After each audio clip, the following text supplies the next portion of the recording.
기도하겠습니다. 하나님 감사합니다. 아버지가 저희들을 사랑하시고 은혜 주시는 가운데 오늘도 아버지 앞에 나와 머리를 숙이고 하나님 앞에 예배할 수 있는 현장에 있게 해주셔서 감사합니다.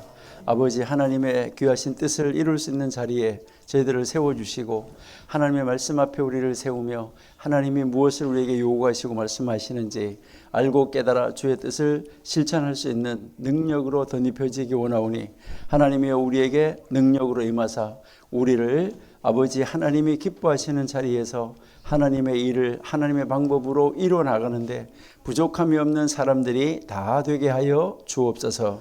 아버지 육신적으로 연약한 자들 아버지 하나님께서 함께 하심으로 말미암아 머리끝에서 발끝까지 하나님이 어루만져 주시고 피의 손으로 아버지 하나님의 그 보혈로 아버지가 감싸주시고 덮으심으로 말미암아 말끔하게 나을 수 있도록 하나님이 은혜를 더하여 주옵소서.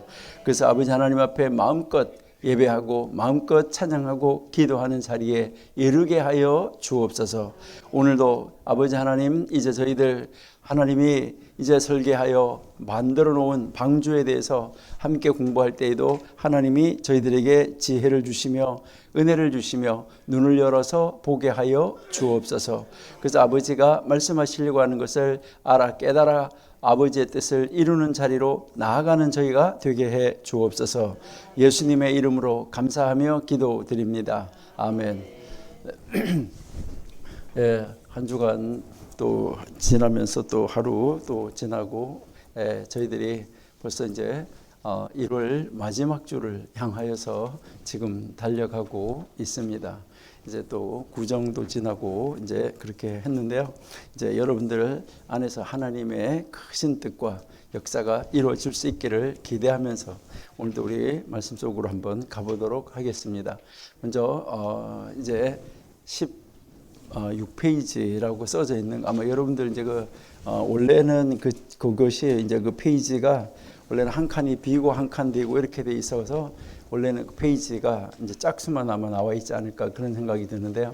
그 밑에 이렇게 보시면 16페이지라고 아마 있는 곳이 있을 건데요. 방주 그림이 있고 방주 그림에 16페이지가 있지 않을까 이제 그런 생각이 드는데 찾으셨나요? 예? 예, 도표가 이렇게 나와 있는 부분인데 그것을 저희들이 한번 살펴보도록 하겠습니다. 이제 창세기 1장에서부터 이제 우리가 보시면 창세기 1장에서 11장까지 나타난 하나님의 이 구원의 서정이다라고 우리가 이야기할 수가 있는데요. 사실은 창세기 1장에서 11장까지의 이 모든 역사가 결국은 무엇을 이루냐면은 이제 성경 전체를 요약을 한 것이다라고 우리가 볼 수가 있습니다. 그래서 창세기 1장에서 11장을 전체를 다 이해한다라고 하면 우리는 성경 전체를 이해할 수 있다라고 우리가 볼 수 있습니다. 여러분들이 이제 히브리어 성경으로 보시면 이제 창세기가 무엇으로 시작하고 있냐면 이제 이렇게 해가지고요. 히브리어 글자로 두 번째 글자로 시작을 했어요. 이게 영어에서 말하면 B에 해당하는 것이죠. B에 해당하는 것인데 이게 이제 그 히브리어 성경에서 첫 번째 단어의 첫 번째 글자. 자, 그러면 이제 요한계시록 22장의 마지막 절의 마지막 단어는 어떻게 쓰여져 있을까 하는 것이죠. 그러니까 마지막 단어의 마지막 글자는 우리가 영어로 이렇게 보면 대부분 다 이렇게 이제 써져 있다 이렇게 이야기를 하는데 그러니까 이제 헬라어 성경도 여러 가지 사본이 있는데 그 표준 사본에는 이 아멘으로 끝나고 있지만은 표준 사본이 아닌 다른 사본에는 아멘으로 끝나지가 않습니다. 그렇기 때문에 여러분들이 이제 이제 누가 이렇게 뭐 이야기를 할 때 아멘으로 끝난다 이렇게 하는데 여러분이 가지고 있는 성경에서 헬라어 성경을 가지고 있다고 그러면 그것이 아멘으로 안 끝날 수도 있어요. 그럼 왜 그러냐면은 여러 가지 번역본이 있기 때문에 그렇다. 그러니까 여러 가지 사본이 있다는 거예요. 우리 한글도 보면 뭐 개역 개정, 개역 한글, 뭐 표준 세번역 여러 가지 번역본이 있는 것처럼 다양한 이제 그것이 있기 때문에 그런데 이제 표준 텍스트에는 이제 이렇게 써져 있다는 거예요. 자, 그러면은 여기에 이제 영어로 말하면 B로 시작해서 A로 끝났다라고 이제 성경이 이것을 볼 수가 있는데 이것은 우리에게 무엇을 보여주냐면은 이제 2로 시작을 해서 하나로 끝났다. 이것을 이제 보여주는 것인데요. 그러니까 원래 이제 이 세상이 이렇게 이제 둘로 나눠져 있다라는 것을 이야기를 하는데, 이게 히브리어 글자의 첫 번째 글자인데요. 그래서 이 세상은 이제 이렇게 나눠져 가지고 저 세상, 이 세상. 그래서 이제 오는 세상이 있고 이 세상이 있다. 이제 이렇게 이야기를 하게 되는데, 그리고요, 항상 뭐든지 이렇게 둘로 이렇게 나누어져 있는 것을 볼 수 있는데, 그 둘이 온전하게 하나를 이루는 것으로 성경은 이루어져 있다라고 이야기를 하는 것입니다. 그래서 성경이 둘에서 하나로 이루어져 있다. 그러면은 이제 이 둘이 하나가 되어지는 그 과정을 우리에게 보여주는데, 이 왜 둘로 됐냐면 하나님과 이제 하나님이 계시고 인간이 있는데, 하나님과 인간이 연합해서 하나님 안에, 우리가 하나님 안에, 하나님이 내 안에, 그래서 우리가 그리스도 안에, 그리스도가 내 안에 이렇게 들어와줘야지 된다는 거, 그것을 이야기하게 되는 것입니다. 그렇게 해서 이제 아멘으로 가게 되는 그 과정으로 가는 데서 이것에 대한 그 기초 구원의 서정을 놓는 것이 바로 창세기 1장에서 11장인데, 여기에 여러분 보시면 이제 노아의 이 홍수, 노아의 홍수는 죄악으로 가득한 이 세상에 대한 하나님의 심판과 그다음에 우리가 구원의 은혜에 대한 증언이다라고 어제도 우리가 이야기를 했습니다. 그래서 이 대홍수 사건은 세계자적인 그 바로 사건인데, 이제 여러분이 보시면 1장에서 11장까지 있는데, 이 홍수는 어디에서부터 시작하냐면은 5장에서부터 시작한다라고 보셔야 되는데, 왜 5장에서 시작하느냐 하는 것이죠. 5장에서 시작하는 것은 노아의 족보로부터 시작을 한다는 거예요. 노아의 족보로 이제 이 시작을 해서 그다음 이제요 10장까지 이제 이것이 노아 홍수 사건이 이어진다라고 보셔야 되는데, 바로 이 10장에서도 뭐 나오냐면 노아의 족보가 나옵니다. 이제 10장에서 노아의 족보가 나오는데, 이것은 결국 요 사이에 6장에서부터 9장까지 있는 것, 이것은 노아의 족보로 시작해서 노아의 족보로 가고 있는 그 사이에 홍수 사건이 있었다 하는 것을 우리에게 가르쳐주고 있습니다. 그렇기 때문에 이것은 굉장히 중요한 사건이다. 그리고 이제 이 구원의 서정 1장에서 11장까지 중에서 여기서 5장에서 10장까지 거의 절반 이상을 차지하고 있다라고 우리가 볼 수가 있습니다. 그래서 여기에서 우리가 이야기할 때 창세기 1장에서 이 11장을 뭐라고 이야기하냐면은 원역사 이렇게 이야기를 하는데, 이 원역사라는 말을 보통 뭐라고 쓰냐면 이제 무엇을 쓰냐면 우르 히스토리라고 이렇게 이제 쓰는 것입니다. 그러니까요, 완전하게 이것은 기원이 되는 역사다, 이것이지 이거는 뭐 사실 역사가 아니다, 이 말이 아니에요. 그러니까 이것은 사실 여러분들 이제 나중에 우리가 족보를 한번 볼 건데, 이것은 아주 실제적인 역사에 있었다라는 것을 우리에게 보여주는 거예요. 많은 사람들이 창세기 1장 11장까지는 역사적인 사건이 아닌 것으로 보는 사람들이 많아요. 그래서 홍수도 하나의 신화로 보는 사람들이 많다. 그러나 홍수는 신화가 아니라는 것입니다. 그래서 여기에 1장에서부터 11장까지에서 나타나는 것은 인간의 창조에서 홍수 심판, 그리고 온 세상에 흩어진 바로 가롯 유다의 이 배반, 거기에 가서 또 십자가의 은혜, 이것을 우리에게 보여주는 바로 구원 역사의 서정이다 하는 것인데, 그러니까 여기에서 우리에게 보여주는 것은 죄가 있는 곳에 무엇을 베풀어 주고 있냐면 은혜가 있다, 이것을 계속해서 보여주는 거예요. 그러니까 이게 창세기 1장에서 11장 사이에서부터 시작해가지고 죄인임에도 불구하고 하나님이 은혜를 베풀어 줘서 구원을 해주는 거, 이것이 신약에 와서 이제 예수님을 팔아먹는 가룟 유다의 배반에도 불구하고 십자가의 은혜가 나타나고 있다는 것을 우리에게 가르쳐주고 있다는 것이죠. 그러니까 이것은 하나의 구원의 도식이 1장에서 11장까지가 계시록까지 가는 그 구원의 도식을 여기 안에 완벽하게 요약을 시켜 놓았다 하는 것을 우리에게 가르쳐주는 것이죠. 그렇기 때문에 여기서 우리가 배울 수 있는 것은 하나님과 세계, 그리고 인간에 대한 중요한 이 신학적 성찰을 우리에게 가르쳐주고 있다는 것입니다. 그래서 이것은 우리가 기독론적인 그런 입장에서도 바로 기독론적 구원관과 완벽하게 일치하는 것이 창세기 1장에서 11장까지라는 거예요. 그렇기 때문에 우리는 이제 이 홍수를 볼 때 있어서 창세기 1장에서부터 11장까지를 우리가 한번 정리해 보는 거, 이것은 굉장히 중요하다라고 우리가 한번 생각해 볼 수 있습니다. 그래서 여러분들이 거기에 보시면 도표에서 한번 이렇게 보시면 이제 제일 먼저 이제 이 창세기 1장은 이제 이 창세기 1장은 무엇을 보여주고 있냐 했을 때 천지 창조를 보여주고 있다라고 이야기를 하는 것이죠. 여러분, 이 천지 창조라고 할 때 우리 한국 사람들은 그냥 이제 창세기 1장 1절에서 태초에 하나님이 이제 천지를 창조했다. 천지, 태초에 하나님이 천지를 창조하셨다. 이렇게 하는데 그 말은 원래는 무엇을 이야기냐면 이게 히브리어로 보시면 여러분이 시작에 창조했다. 시작에 창조했다 하나님. 그러니까 시작에 창조했다 하나님이 뭐뭇을 뭐뭐를 그리고요 그 하늘들 그다음에요 그리고 뭐뭇을 그 땅 이렇게 이제 되어져 있습니다. 그러니까 이게 이제 창세기 1장 1절인데 그러니까 단어가 몇 개나 하면 하나, 둘, 셋, 넷, 다섯, 여섯, 일곱 이렇게 해서 7단어로 이제 창세기 1장 1절이 되어져 있다 하는 것이죠. 자, 여기에서 이제 중요한 것이 바로 이제 시작에 창조했다 하나님이, 그러니까 하나님이 창조했다 시작에, 여기에서 강조하고 있는 것은 무엇인가? 그러니까 원래 영어에서도 in the beginning 하면은 이제 이 부사구가 문장 뒤에 가는 것이 이제 일반적인 이야기죠. 그러니까 일반적인 것인데 여기에서 이 부사구가 지금 앞에 나와 있다는 것이죠. 그러니까 시작에 창조했다 하나님이, 그러니까 이거 굉장히 창조했다는 것에 강점을 두고 있다는 것이죠.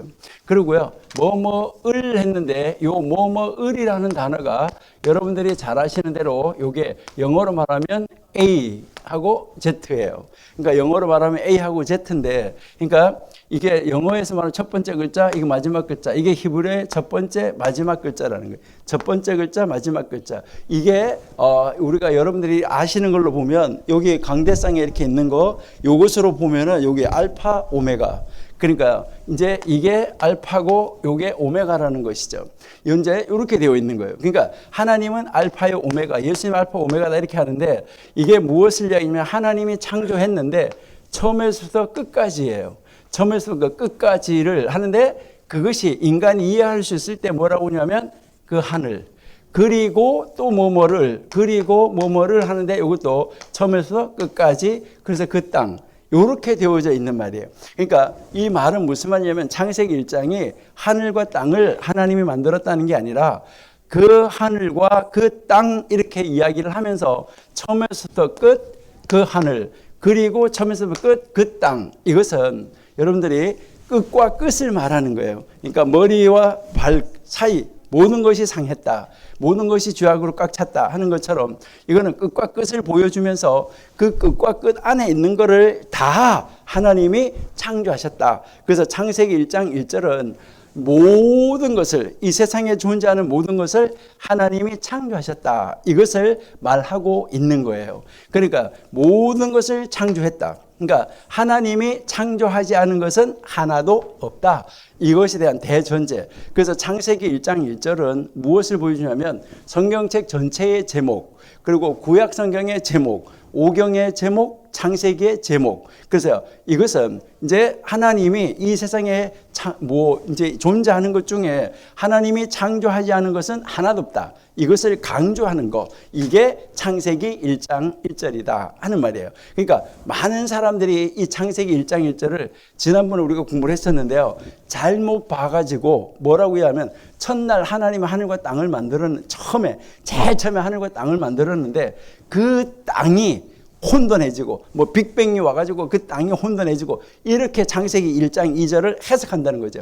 이거는 히브리어 구문을 완전히 깡무시한, 그러니까 완전히 아주 히브리어 그 구문 자체를 무시한 거예요. 여러분들이 이렇게 보시면은 뭐 영어도 뭐 put off 이렇게 했다, 그렇게 하면은 영어에서 푸시라는 단어하고 전치사 오프라는 단어가 따로 있을 때 하고 이 두 개가 붙었을 때 하고 의미가 완전히 달라지는 거잖아요. 그러니까 그런 거를 생각하지 않고 따로 해석하면 안 된다는 것이죠. 그러니까 이것도 그 구문론을 따라서 해석을 해야지 되는데, 그래서 창세기 1장 1절은 무엇을 말하냐? 제목이다.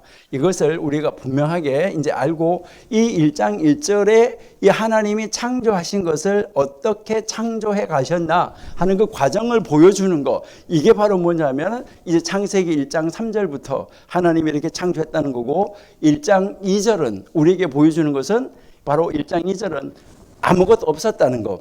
그러니까요, 그 땅이 혼돈했다, 그 땅이 공허했다 이렇게 하는데, 혼돈이라는 말은 formless, 형태가 없었다. 그 다음에 공허했다는 말은 empty, 비어 있었다. 그러니까 바로 하나님이 창조하실 당시의 배경을 설명하는데, 그 배경이 뭐냐면 아무것도 눈에 보이는 것이라고는 없고 형태도 없고 비어 있었다는 말은 아무것도 없었다는 말이에요. 이것을 강조하고 오직 하나님이 영으로만 존재하고 있었다. 이것을 설명하는 것이 2절이에요. 그러는데 사람들이 그것을 오해하고 있다는 거죠. 왜 그러냐면 이제 창조했다, 그 다음에 공허했다, 비어 있었다 이러니까 우리말로 보면 다 과거예요. 영어로 봐도 과거예요. 다른 나라 말로 다 봐도 과거예요. 1절 과거, 2절 과거, 3절 과거, 다 과거인데 히브리어 성경으로 보면 요거는 이제 과거, 요거 과거. 그런데 여기에는 시제를 바꿔주는 접속사 플러스 미래예요. 그러니까 여기 과거인데 여기는 미래가 나왔다 이 말이죠. 그 단어 형태가. 그러니까 이것이 무엇을 말하냐면 여기에서부터 진짜 창조의 시작이다 하는 것을 보여주는 거예요. 그러니까 이게 히브리어 구문에서 영어는 과거 이렇게 나가지만은 히브리어에서는 과거 여기는 그 시제를 바꾸어 주는 접속사가 나오고 미래가 나왔다. 그래가지고요, 이게 미래를 시제 바꾸어 주기 때문에 해석을 할 때는 뭘로 해석해 주냐면 과거로 해석해 주는 거예요. 그러니까 시제를 바꾸어 주기 때문에. 그러니까 과거, 미래가 나왔는데 이 미래는 앞에 시제를 바꾸어 주는 접속사가 붙고 미래가 나왔다는 거예요. 그러니까 다른 나라 말로 해석을 할 때는 뭘로 해석해 주냐면 똑같이 과거로 해석해 주는 거예요. 그러다 보니까 이게 순서대로 일어나는 사건으로 착각하고 있다는 거예요. 그게 아니라는 거예요. 그러니까 이제 히브리에서는 과거 시제를 바꾸어 주는 거 플러스 미래가 나왔을 때 여기에서부터가 메인 스토리의 시작이에요.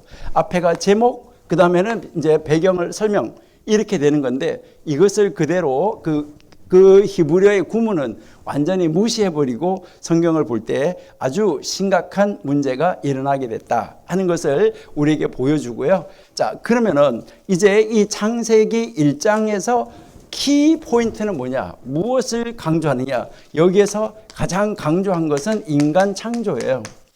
그러니까 창세기 1장에서 창조하는 것은 모든 것을 창조한 것을 누구에게 맡기냐는 거예요. 누구에게 맡겨주냐? 그 맡기는 것이 사람을 창조해서 사람에게 맡겼다는 거예요. 그래서 그 사람이 굉장히 강조되어지고 있다는 거예요. 그러면 사람이 강조되어지는데 그 인간에게 어떤 권세를 줘서 창조하셨느냐라는 것이죠. 그래서 창세기 1장 28절에 보시면은 모든 것을 다스려라라고 얘기했는데, 이 다스린다는 말이 무슨 말이냐? 그러니까 우리가 여기에 뭐 대통령이 나라를 정부를 다스리고 관장한다 이거하고는 다른 말이에요. 여기에서 이 다스린다는 말은 왕이 뭐 통치한다 이런 말하고는 달라요. 그거하고는 전혀 다르고, 여기에서는 위임 받은 자로서 다스린다는 말이에요. 그러니까 위임을 받아서 다스린다. 그러니까 위임 받아서 다스린다 하는 말은 무슨 말이냐면, 이제 그 요셉이 바로로부터 이제 창세기 나오는 그 요셉이 바로, 그러니까 이집트의 바로 왕으로부터 위임을 받은 거예요. 위임을 받아가지고 그 이집트 전체를 총괄하는 거죠. 우리가 말하는 국무총리가 아니에요. 총리가 됐다 이렇게 이야기를 하는데, 우리가 말하는 국무총리가 아니라 그러니까 그 이집트 전역을 총괄해서 다스리는 자가 됐다. 이것을 이야기를 하는 것이지, 이제 국무총리가 됐다. 그러니까 위에 대통령이 있고 국무총리가 됐다는 말이 아니라, 요셉은 바로와 버금가는 사람이었어요. 똑같은 사람이었어요. 똑같은 사람인데 의자 하나, 의자. 그러니까 바로는 의자 하나만 그 자리를 지키고 있는 것이고 나머지 권세는 다 누가 가지고 누리고 있었냐면 요셉이 가지고 있는 그런 것과 마찬가지로 하나님이 사람을 지으시고 그 하나님하고 거의 똑같은 존재. 자, 시편 8편 5절 한번 읽어볼게요. 시편 8편 5절. 예, 시편 8편 5절 찾으셨나요? 자, 시편 8편 5절 한번 찾으셨으면 같이 읽어보겠습니다. 시작.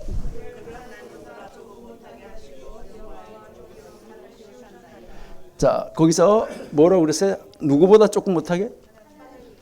여기서 조금이라는 말이 무슨 말이냐면 하나님하고 또 거의 똑같다는 말이에요. 아주 조금 못하게 지으시고 뭘 했다고 그랬어요? 종기와 뭘 했다고요? 영화로 뭘 씌웠다고요? 이거는 왕을 말하는 거예요. 왕관을 씌워준 거예요. 왕관을 씌워줬다. 그래서요. 그 다음 6절 한번 보세요. 6절 시작.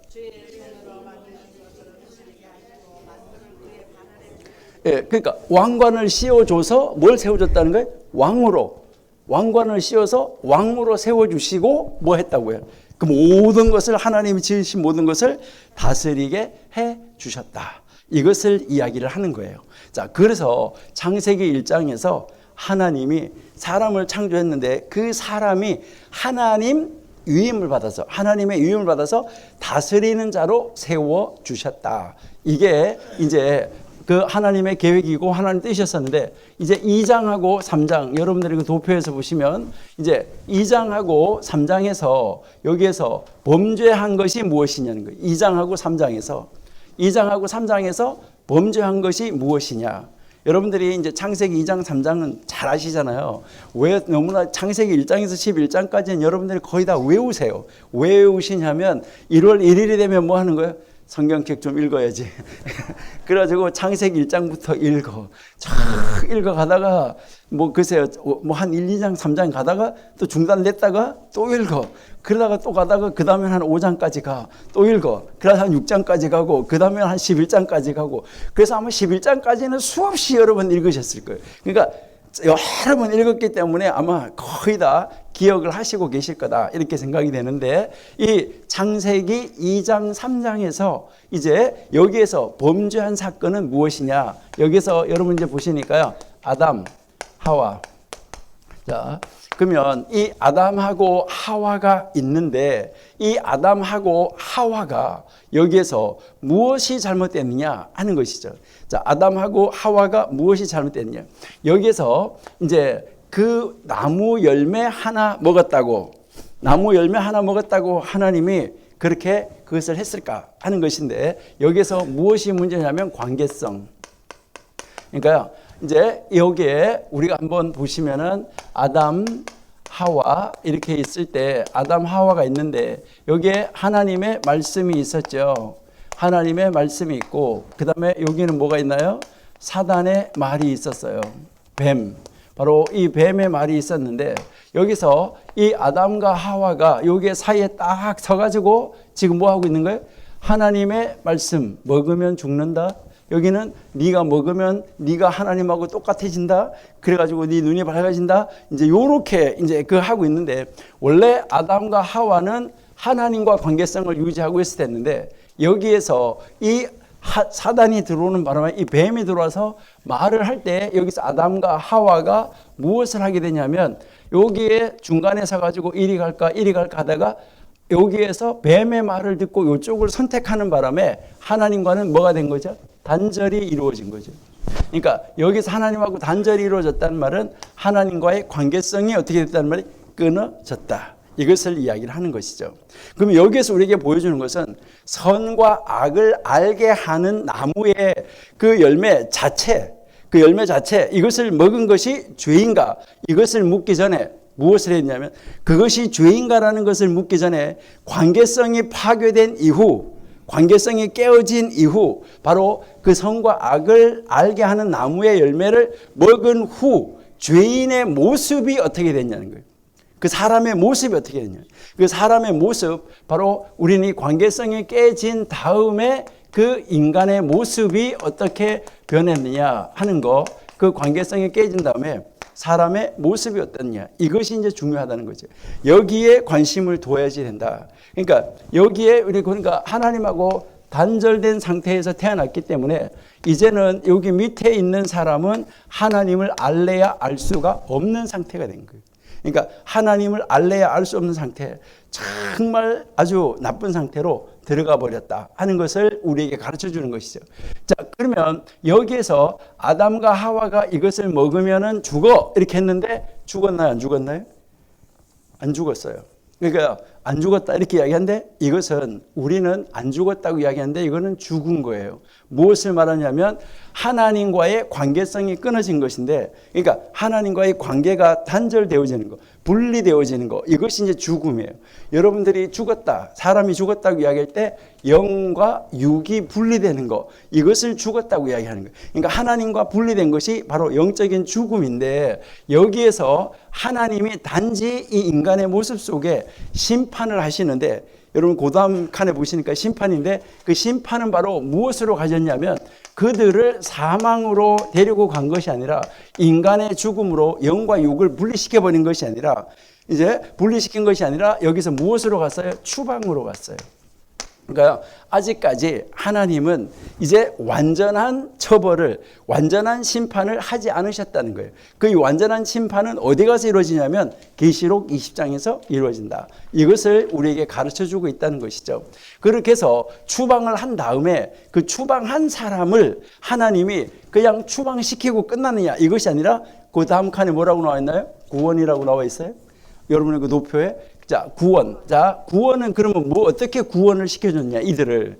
그러니까 아담과 하와를 사망이 아니라 추방인데 여기에서 어떻게 구원을 시켜줬냐 할 때 무엇을 해주냐면 가죽으로 옷을 입혀주는데, 여기에서 이 가죽이라는 단어하고 빛이라는 단어하고 발음이 똑같아요. 그러니까 발음, 히브리어로 발음이 똑같아요. 글씨는 다르게 쓰는데 발음이 똑같아요. 왜 영어도 이제 단어를 이렇게 이제 단어의 뜻은 다른데 발음이 똑같은 거, 이런 거는 여러 가지가 있다, 이제 이 말이죠. 그러니까 여기에서 어떻게 이 가죽이 빛일까? 그것을 이제 우리가 한번 깊이 한번 생각해 보셔야 되는데, 자, 그러면 여기에서 가죽으로 옷을 만들어서 입혀줬다. 이 말, 여기서 이 가죽으로 옷을 만들어 입혀줬다는 말에 전제되는 것이 있어요. 자, 가죽이 생기려고 하면 뭐가 돼야 돼요? 가죽이 생기려고 하면 피가 흘려야 돼요. 그러니까 피 흘림이 없이는 가죽이 생길 수 있어요, 없어요? 없어요. 그러니까 피가 있어야지 가죽이 생기는 거예요. 그러면은 여기에서 우리가 이 뭐 아담과 하와가 구원 받았다 안 받았다 이거하고는 상관이 없어요. 여기에서 하나님이 보여주는 것은 무엇을 보여주냐면 이제 피 흘림이 있어야 무엇이 있다는 것이냐면 구원이 이루어질 것이다 하는 것을 그림자로 보여준 거예요. 그러니까 이제 이게 아담과 하와가 구원 받았다 안 받았다고는 별개예요. 그러니까 이것은 이제 그림자로, 그러니까 이 구약 성경 전체가 무엇을 가르쳐 주느냐. 자, 요한복음 5장 39절 보실게요. 자, 요한복음 5장 39절. 자, 요한복음 5장 39절 한번 보시겠습니다. 자, 한번 읽어 보실까요? 시작.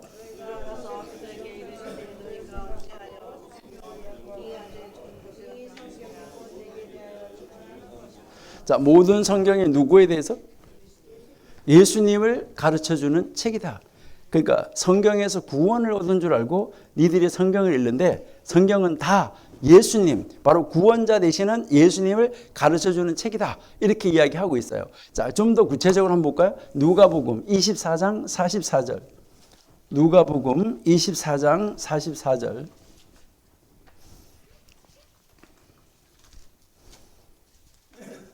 자, 한번 읽어보겠습니다. 누가복음 24장 44절 시작.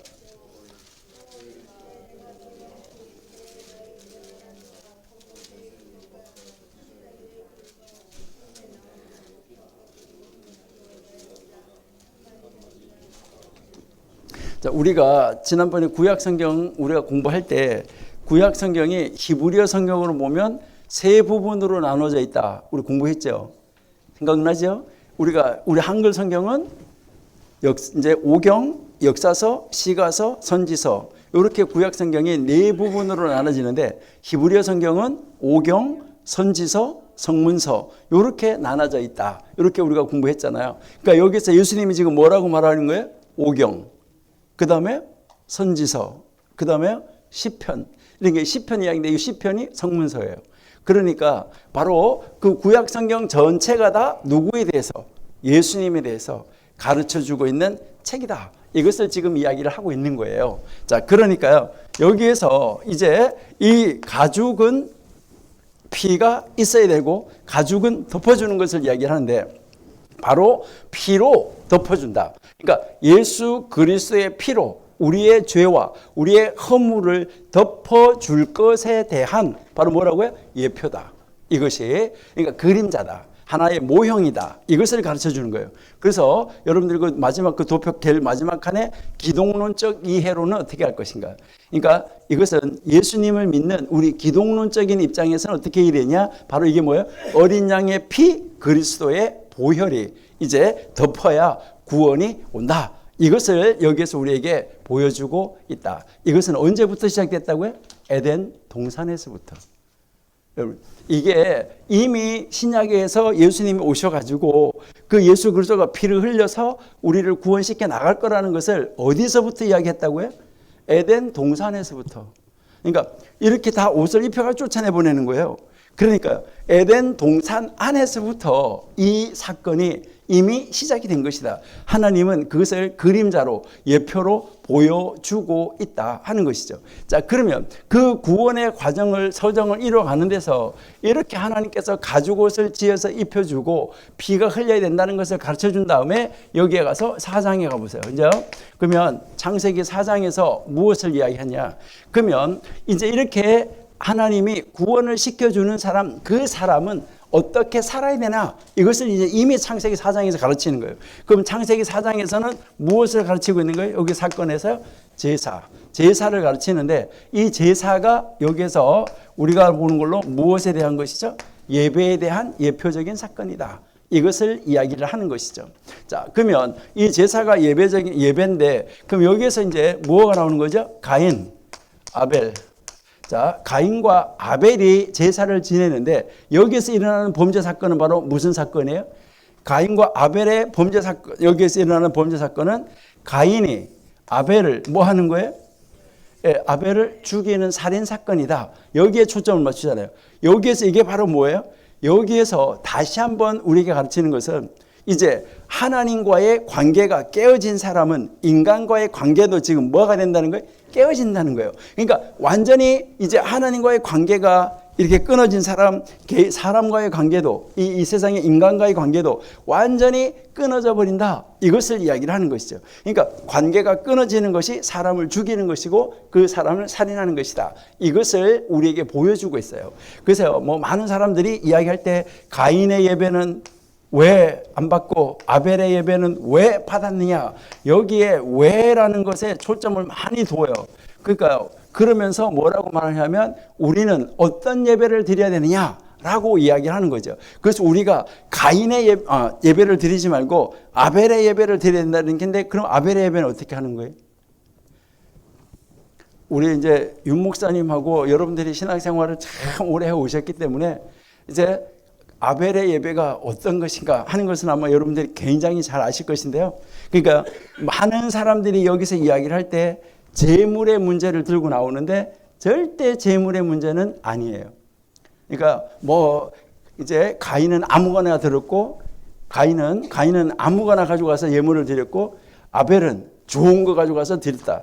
그래서 아벨 거를 받았고 가인 건 안 받았다. 이렇게 이야기하는데 그거 아니다 이 말이죠.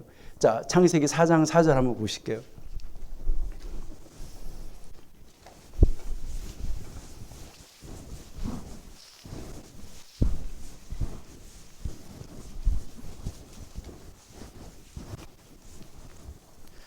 자, 창세기 4장 4절 한번 읽어볼까요? 시작.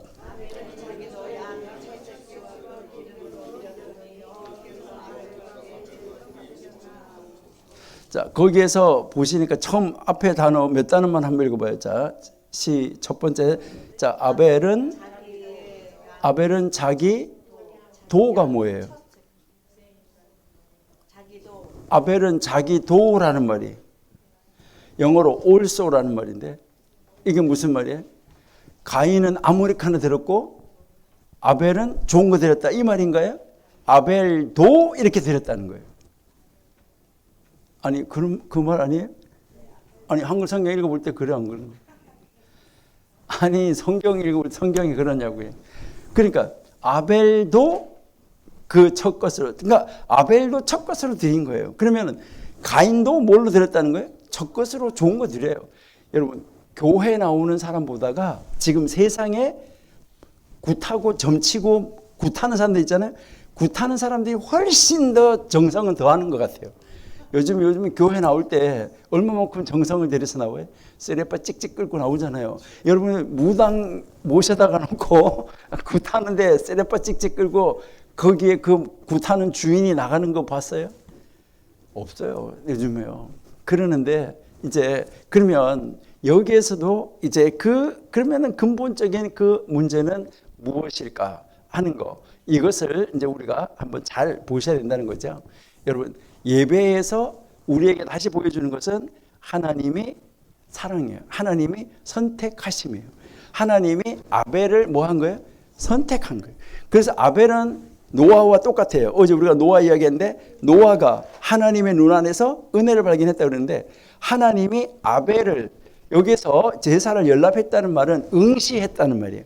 그 아벨과 아벨의 제물, 여기서 제물이라는 말은 소제물이는 그거를 이제 바쳤다는 것인데 그 아벨과 아벨의 제물에게는 아벨과 아벨의 제물을 바라봐 주셨다. 응시해 주셨다. 그런데 가인과 가인의 제물은 응시하지 않았다. 요거거든요. 그러니까 그 차이점인데, 그러니까 은혜의 눈으로 누굴 봐준 거예요? 아벨을 봐준 거예요. 그래서 그 은혜로 인하여서 노아가 아니고 그 은혜로 인해서 아벨은 믿음으로 제사를 드렸다. 이것을 이야기를 하는 것이죠. 자, 그랬는데 그 다음에요. 여기에서 이제 그 범죄가 있었어요. 그 살인을 하는 범죄가 있었고 그랬는데 여기에서도 바로 뭐예요?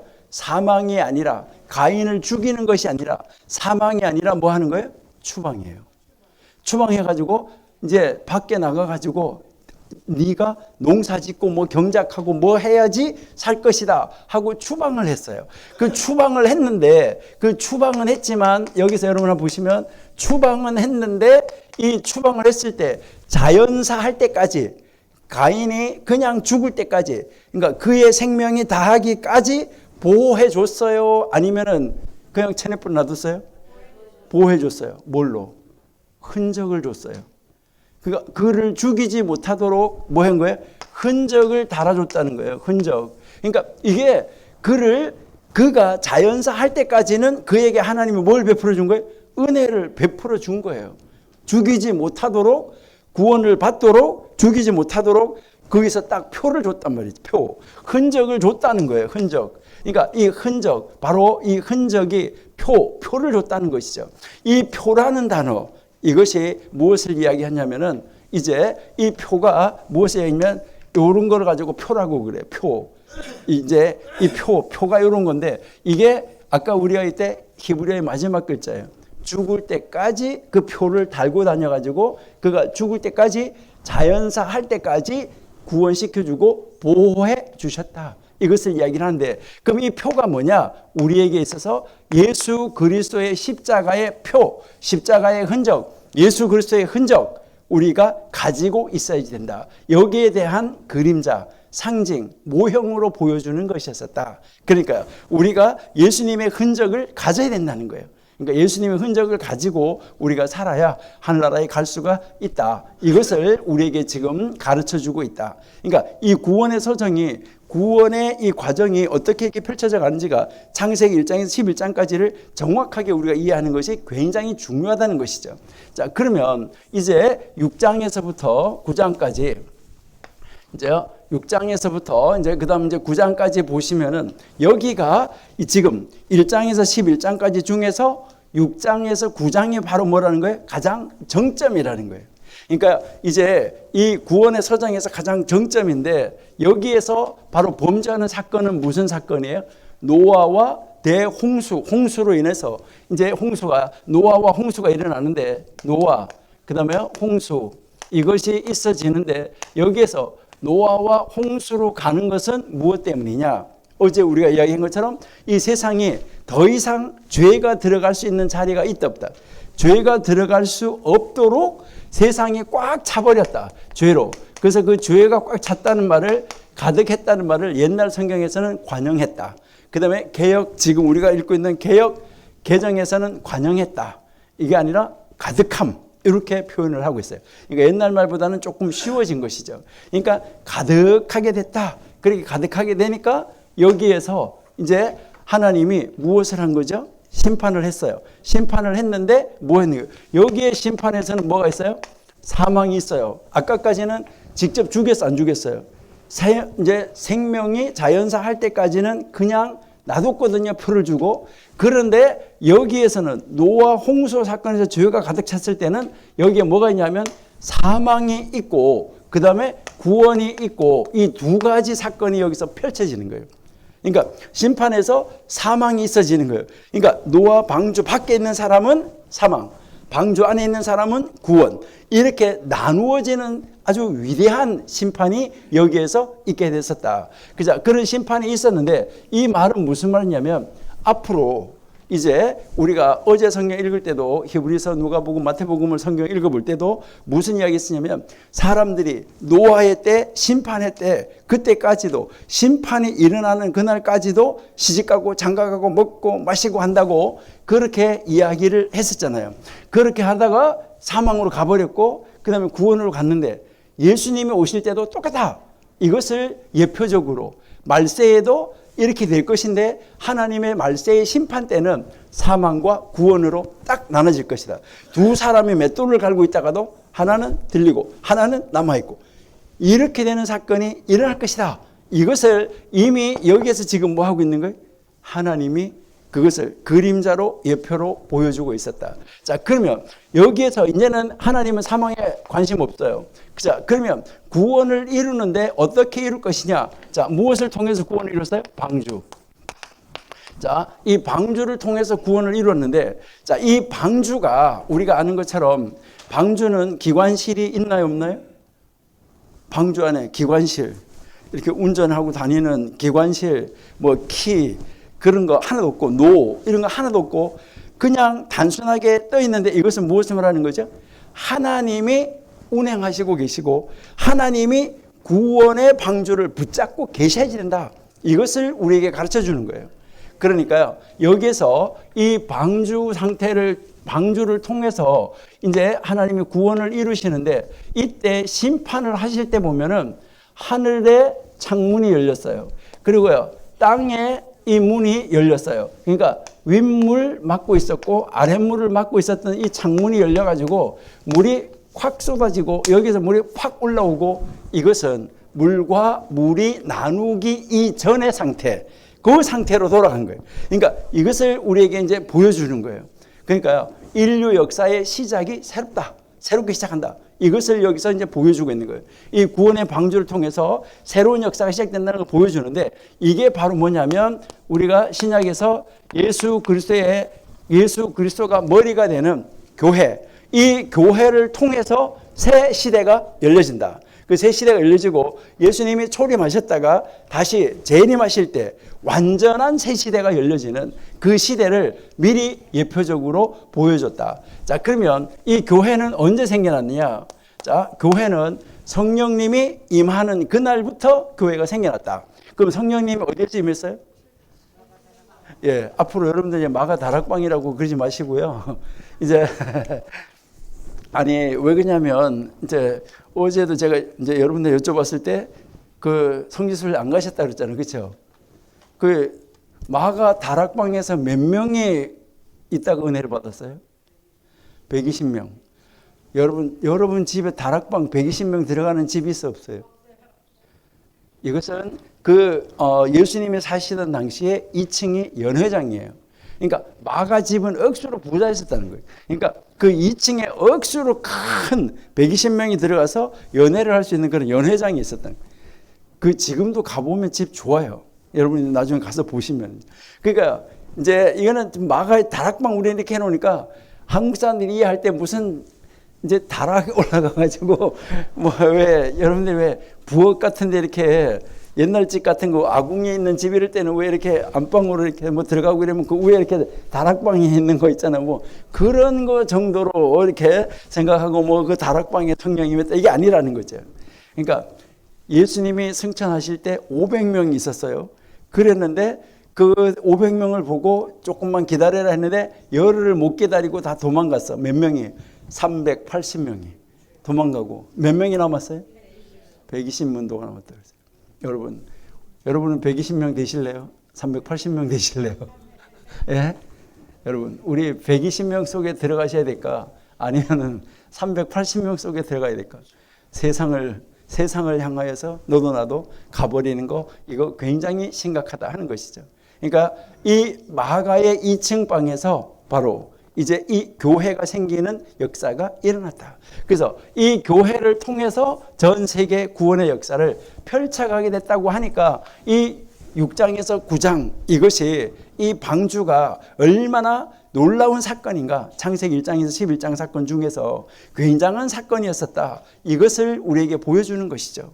자, 그 다음에 이제 뭐 10장에서는 다시 홍수 이후에 새로 시작되는 노아의 후손들을 통해서 전 세계로 이제 흩어지는 이 모습을 보여주는 거잖아요. 그 흩어지는 모습의 정점이 바로 뭐예요? 11장이죠.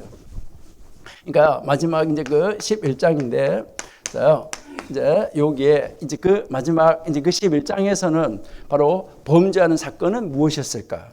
자, 여기에서 범죄하는 사건은 무슨 사건이냐? 우리는 바벨탑 사건 이렇게 이야기하잖아요. 그렇죠? 자, 그러면 바벨탑을 쌓는 사건인데 이 바벨탑을 쌓는 사건이 주는 범죄는 무엇일까요? 거기에서 우리에게 가르쳐주는 범죄는 무엇일까 하는 것이죠. 자, 여기에서 11장에서 가기 전에 하나님이 뭐라고 했냐면 10장에서부터 전 세계로 흩어져라 라고 했는데 흩어졌어요? 안 흩어졌어요? 요것들이 뭐라고 그래? 야, 우리 흩어짐을 뭐 하자? 흩어짐을 안 하자. 예, 흩어짐을 면하자. 예. 자, 뭐 우리 도시를 건설하자. 도시를 큰 도시를 건설하고 거기에 성을 쌓는다는 말이 도시를 건설한다는 말이에요. 큰 도시를 건설해서 뭐 흩어지냐? 흩어짐을 면하고 여기에서 뭐 하자? 모여 살자. 모여 살자. 그다음에 모여 살자. 그리고 뭐라 그랬어요? 야, 또 홍수나무는 어떻게 하냐? 탑을 쌓자. 어디에 닿게? 하늘에 닿게. 이게 뭐 하는 거예요? 하늘에 닿는다는 말이 하나님과 겨루겠다는 거예요. 하나님하고 같아지겠다는 거예요. 이게 결국은 다시 무엇을 말하는 거예요? 아담하고 하와 때 그 사건이에요. 그러니까 하나님하고 같아지는 거예요. 그러니까 하나님하고 같아지는 그 상태로 여기에서 가버리게 됐다는 것이죠.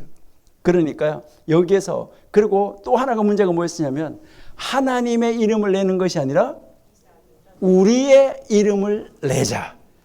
그러니까 우리의 이름을 내자. 이게 공명주의죠. 그리고요. 여기서 뭐라면 우리가 흩어짐을 면하고 우리가 도시를 건설하고 우리가 탑을 하늘에 닿게 하자. 이 말 무슨 말이? 우리가 이렇게 하면서 공동체 하나를 만들어가는 것이죠. 그러니까 이제 거기서 이제 하나님이 흩어지라고 했는데 흩어지지도 않고 이거는 하나님에 대한 정면 도전이었었다는 거죠. 그러니까 여기서 다시 한 번 이 정면 도전이 이루어지는데 여기에서 하나님이 심판을 하시는데 어떻게 심판하셨냐? 여기에서 이 11장에서 사람들은 무엇을 하냐면 언어의 혼돈. 그러니까 언어의 혼돈 해가지고 이때부터 언어가 나누어졌다. 이렇게 이야기하잖아요. 맞아요? 아니, 다시 한번 제가 한번 물어볼게요. 맞아요? 다시 한번 물어볼게요. 맞아요? 그러면 창세기 10장 5절 한번 읽어보실게요. 10장 5절. 자, 10장 5절 읽어보시겠습니다. 시작.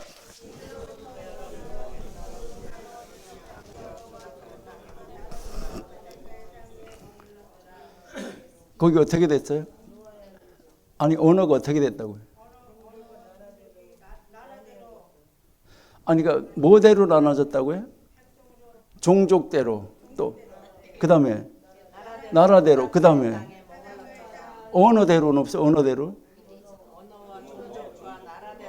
아 그러니까 언어대로 나눠졌다는 얘기는 언어가 달랐다는 거예요, 같았다는 거예요. 아니 근데 아까 아니라면서요. 아니 아까 제가 물어봤잖아요. 아니 그랬어 안 그랬어? 20절도 한번 20절 10장 20절 시작.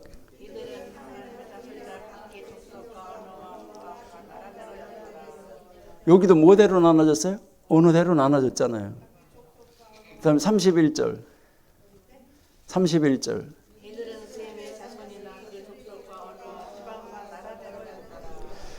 자 이제 창세기 10장에서 아까 우리가 뭐라 했어요? 노아의 후손이 전 세계로 흩어지는 거라 그랬잖아요.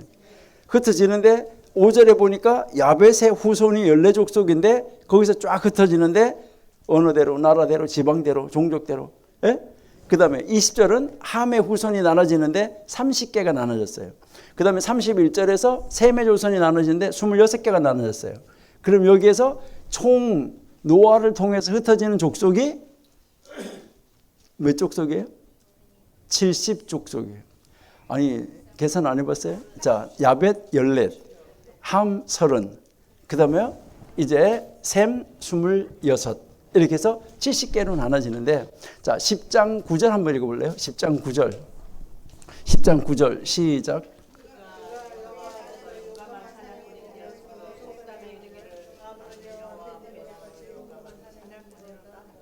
자 그게 누구예요? 니므롯. 자 니므롯이 누구의 후손이에요? 자 그럼 10절 읽어보세요. 10절 시작.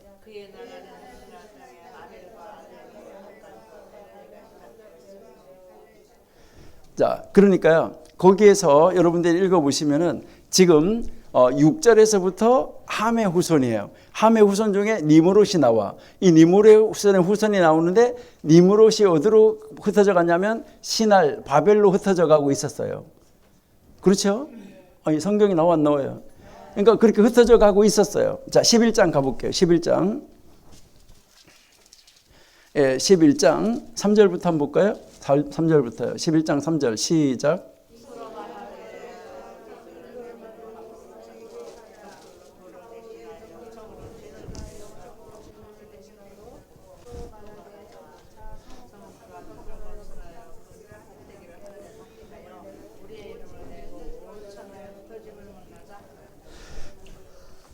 자, 그러니까요. 거기에서 지금 바벨탑을 쌓는 그 사건이 지금 나오고 있잖아요. 그렇죠? 자, 그럼 바벨탑을 거기서 이제 쌓아 올려가는데 여러분들이 이제 한번 잘 읽어보셔야지 되는데요. 참 거기서 우리가 놀라운 것을 우리가 이제 발견을 할 수 있다 하는데요. 자, 2절부터 봐야 되는데 2절 11장 2절 볼게요. 11장 2절 시작.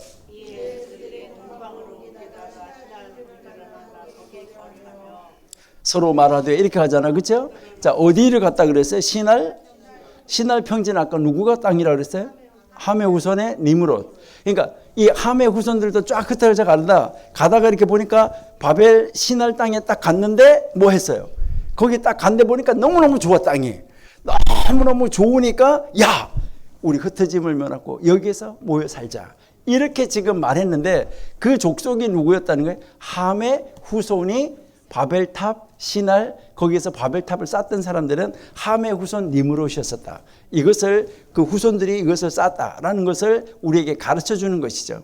그러니까 이 바벨탑을 통해서 하나님이 사람들에게 가르치려고 하는 것은 뭐냐면 물론 언어라고 이야기를 하는데 이 언어를 통해서 무엇이 요즘에 여러분들이 아이들한테요. 야 바벨탑을 막 쌓아 올라가는데 말이 안 통해가지고 물 가져오라 그러는데 벽돌 가져가고 돌멩이 가져오라 그러는데 뭐 또 벽돌 갖다 주고 이래 가지고 말이 안 통해서 탑을 쌓을 수가 없었어. 도시를 건설할 수가 없었어. 이렇게 하면은 애들이 이해할까 못할 거예요. 요즘 아이들이 공사판 현장에 가보면 각 나라 사람들이 와 있는데 말이 통해 안 통해. 안 통하는데도 건물은 잘 지어져요 안 지어져요? 그러니까 요즘 아이들이 만약에 한국 같으면은 전도사님 아마 설교를 그렇게 하면 그럴 거예요. 전도사님 저 안산 사는데요. 그 안산에요. 여기 공사 현장에 가봐요. 아주 서로 말 하나도 안 통해요. 그런데도요 다 공사 너무너무 잘해요. 뭐라는지 아세요? 야 이거 이거 줘 이렇게 한다는 거죠. 여기서 이 언어의 혼돈, 이것은 무엇을 이야기하냐면 인간의 사고. 그러니까 우리가 다 모여 살고 흩어짐을 면하자래 가지고 공동의 목적을 가졌는데 공동의 목적이 뭐가 된 거예요? 삐뚤어진 거예요. 서로가 다. 그러니까 이 서로 생각이 다 니네 그거 살아 나 갈래. 이제 이렇게 하면서 여기에 이 인간의 사고에 혼란이 온 거예요. 그러니까 인간의 사고에 혼란이 오니까 이 사상이 혼돈되어진 거예요. 그래가지고 생각이 안 맞으니까 같이 살아 못 살아요. 아주 쉬운 예로 들면 뭐냐면 부부가 처음에는 뒤따 사랑한다고 죽고 못 산다고 그랬었는데 이혼을 해 안 해? 같이 못 살아. 그래가지고 뭐가 안 맞아서 그렇게 이제 한다 이 말이죠. 그러니까 여기에서 이렇게 해가지고 이제 이 사상의 혼돈과 인간 사고의 혼란이 왔어요. 이제 혼란이 오는 이런 심판을 내린 거예요. 그런 심판을 내려놓고 그 다음에 여기서 하나님이 무엇을 하셨냐면 선택을 하신 거예요. 그 다음에 이제 이 선택을 하는데 바벨탑 사건을 만든 다음에 11장 10절에서부터 누구의 후손이 나오냐면 셈의 후손이 나와요. 그 셈의 후손이 나오는데 셈의 후손은 두 가지 그룹으로 내려갔어요. 두 가지 그룹으로 내려가는데 에벨에 가가지고 벨렉과 욕단으로 나눠져요. 그러니까 벨렉과 욕단으로 나눠지는데 한 판은 창세기 10장에서 나오고 한 판은 어디서 나오냐면 창세기 11장 10절 이하에서 나오는 거예요. 그래가지고요 그 한 파에서 바로 셈의 후손에서 누가 나오냐 하면 셈의 후손 셈의 10대에서 누가 나오냐면 아브라함이 나오는 거예요. 그러니까 여기에서 하나님이 아브라함을 선택하셨다. 이것을 우리에게 가르쳐 주는 거예요. 여기서 하나님이 아브라함을 선택해서 하나님은 우리에게 무엇을 보냐면 예수 그리스도를 통해서 하나님이 선택한 사람을 누구에게 맡겼냐면 예수님에게 맡긴 거예요. 그러니까 예수님이 오셔가지고 뭐라고 말씀하시냐면 나에게 맡긴 자를 아버지가 나에게 맡긴 모든 자를 내가 구원했다 라고 이야기를 하는 거예요. 그러니까 하나님이 선택하신 자를 예수 그리스도에게 맡긴다는 거예요. 이게 성도예요. 여러분 우리가 바로 아브라함의 후손이라는 거예요. 그런데요 아브라함은 우리를 아브라함의 후손으로 인정할까 안 할까요? 아브라함은. 그리고요 우리가 영적인 아브라함의 후손이라고 그러고 우리가 영적인 이스라엘이라고 말해요. 여러분 이스라엘은 누가 이스라엘이 됐어요? 야곱이 이스라엘이 됐어요? 야곱이 우리를 맞아 니네 이스라엘이야 이렇게 해줄까 안 해줄까? 이사야 63장 16절 이사야 63장 16절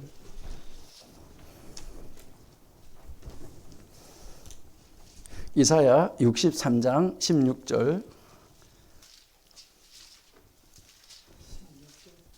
63장 16절 예, 한번 읽어보실까요? 시작.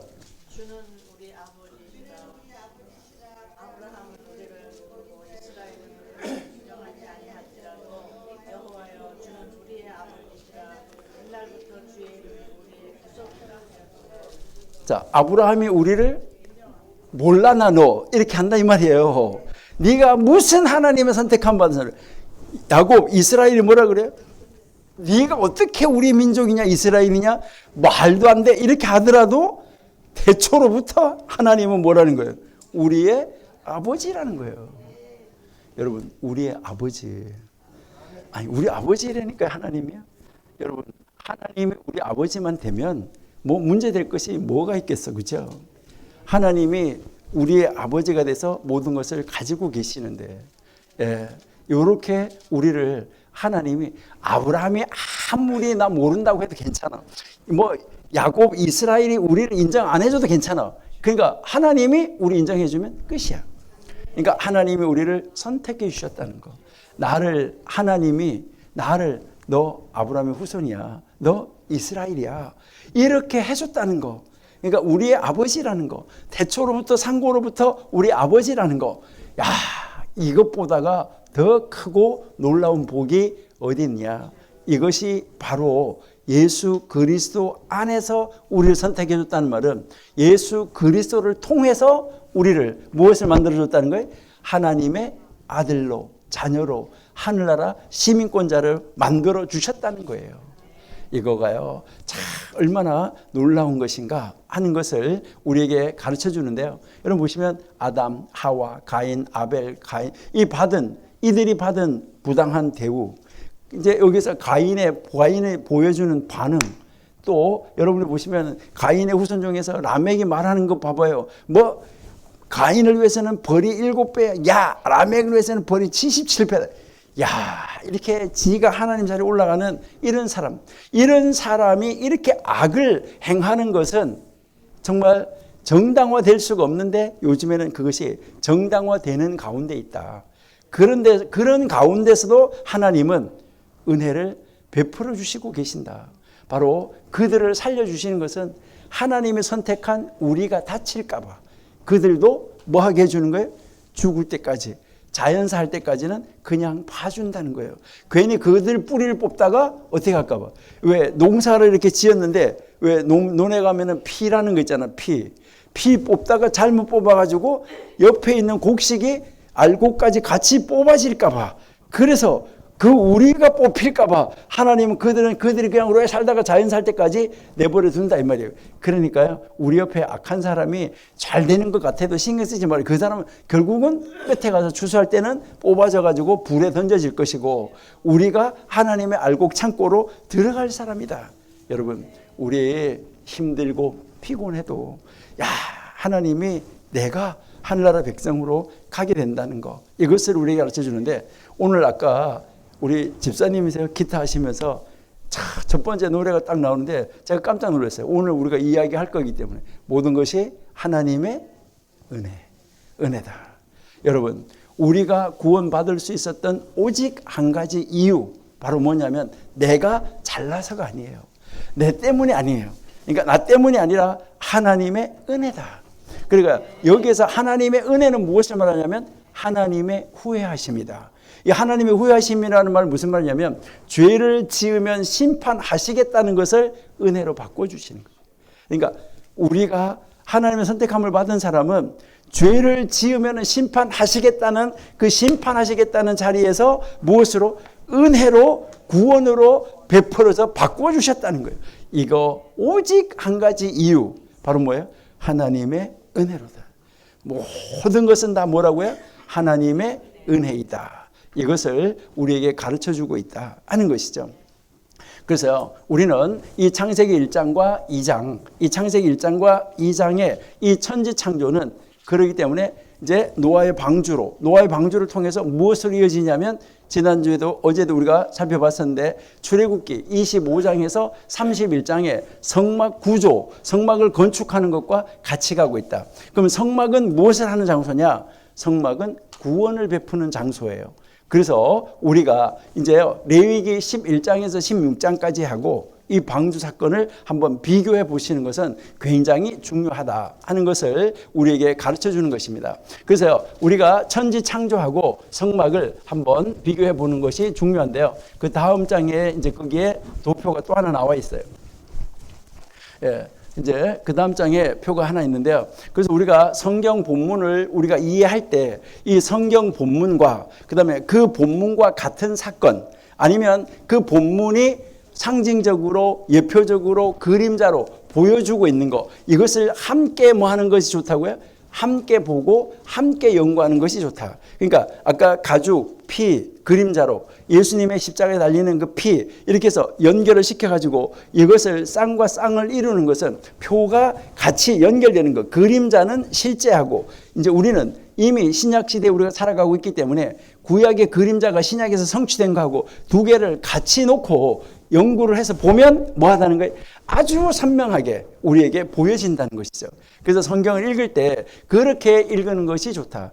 그래서 완전하게 그것을 봐야 성경의 의미를 우리가 분명하게 이해할 수 있다는 것이죠. 그래서 성경 사건이 일어난 그 시대의 사람들이 그것을 어떻게 이해했는지 아는 것 굉장히 중요해요. 이 말 무슨 말이냐면요. 이제 이렇게 성경이 있어요. 성경인데 여기에 이제 하나님이 계시는데 이제 이 하나님이 이 성경을 통해서 말씀하실 때 그럴 때 이 하나님의 말씀을 듣던 그 청중 독자가 있었다 이 말이죠.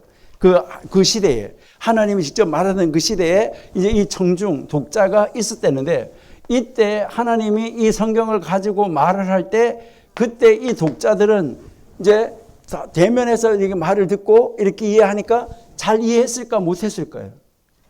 잘 이해했겠죠. 그럼 잘 이해했는데 요즘에 우리가 조선시대 말하는 거 들으면은 잘 이해가 돼요, 안 돼요? 잘 안 되잖아요. 여러분들이 한국 갔을 때 한국 가면은요 지금도 사투리가 되게 많잖아요. 여러분들은 뭐 혼자 없어 예 이런 거 뭐 노래도 있잖아요. 감수강 하는데 그게 뜻이 뭔지 다 아시나요? 그 제주도 말이잖아요. 그러면 제주도 말로 그게 무슨 말인지 지금도 말이 안 통해. 같이 사는데 동시대 사는데도 안 통해. 그러는데 지금부터 500년 시대도 안 통해.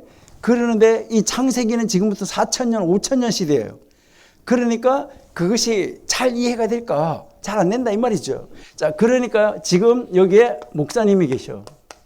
목사님이 이 성경을 지금 풀어서 설교를 하셔.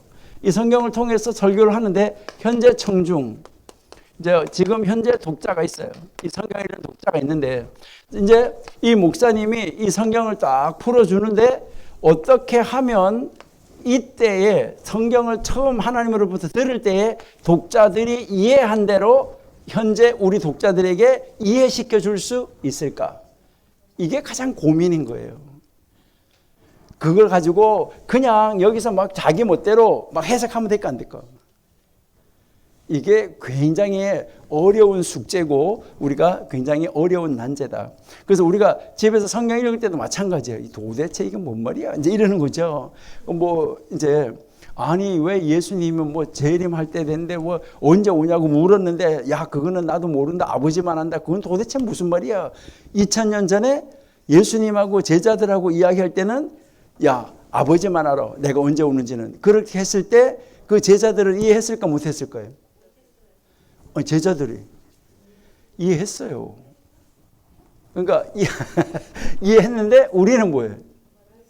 그거 뭔 말이에요? 왜 모른다는 거야? 하나님이면서 예수님이 왜 하나님이면서 그걸 모른다는 거야? 지난번에 제가 한번 여러분들 보고 가나 혼인잔치 영화 보라고 안 그랬나요? 그런 말 안 했나요? 가나 혼인잔치라는 영화 재미는 없어요. 재미는 없는데 여러분 한번 보시면 좋아요. 가나 혼인잔치라고.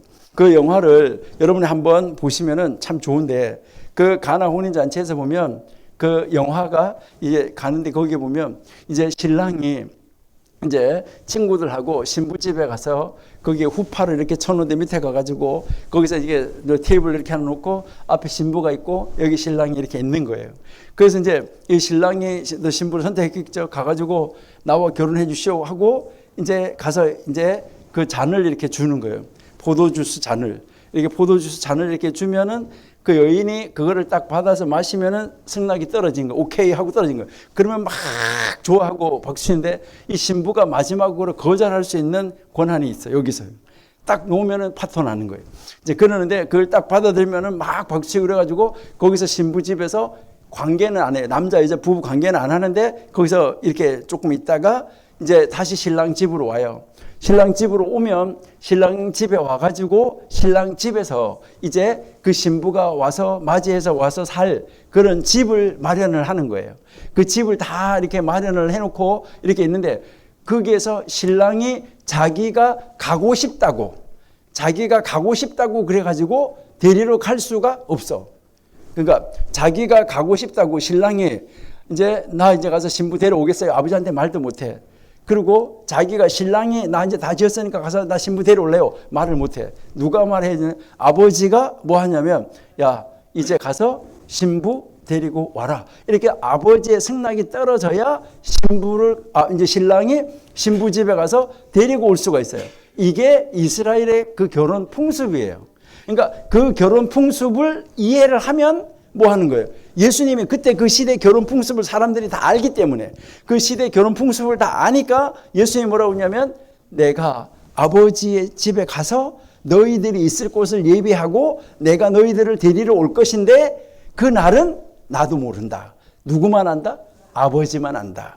그러니까 그거를 이해할 수가 있는 거예요. 그러니까 그 당시 사람들은 이해가 됐다 이 말이에요. 그런데 지금 우리는 읽으면서 그 당시 문화를 모르면 뭐 하는 거예요? 몰라. 이게 이제 심각한 거죠. 그러니까 우리가 그 시대의 배경을 어땠는지, 뭐 왜 그랬는지, 뭐 예수님이 잔을 옮기는 것도 마찬가지예요. 이 잔을 옮겨만 주시옵소서. 나 십자가에 달려 죽기 싫어요. 나 그 십자가 꼭 져야 돼요. 안 지면 안 돼요. 이렇게 해도 되잖아요. 그랬는데 왜 그 잔을 옮겨달라고 말했을까? 그때 그 시대의 예수님 시대의 사람들은, 그 제자들은 그 말이 무슨 말인지 다 알았다는 거죠. 그러니까 지금도 우리가 정말 이때 독자들이 이해한 그대로 지금 독자들이 할 수 있도록 해야지 되는데, 여러분들이 정말 우리 윤 목사님이 이제 성경만, 오직 성경만 하잖아요. 여러분, 요즘에 여러분들이 설교 시간이 만약에 100이라고 그러면 설교 100의 설교 내용을 100페이지의 설교 내용을 하고 있다. 페이지로 100페이지라고 그러면 성경 이야기가 50페이지 넘어가는, 그러니까 설교 내용 중에서 성경 이야기가 50% 넘어가는 목사님 드물어요. 무슨 말인지 아세요? 다른 예화 많은 이야기가 있는데, 그러니까 어떻게 보면 뭐 물론 이런 문화를 이해하도록 그 문화, 그 성경 구절을 이해하도록 문화를 설명하는 거라면 그 성경 이야기예요. 그런데 그게 아니라 완전히 뭔 다른 이야기 뭐 이렇게 하는 그런 설교가 굉장히 많다는 것이죠. 그러니까 근데요, 설교에서는 그 이해를 돕기 위해서 예화나 이런 것은 20%, 많으면 30%, 아니면은 70%는 뭐 해야 된다고요? 성경 이야기 한다. 그러면 앉아서 졸아요. 그러면서 뭐라고 그래요?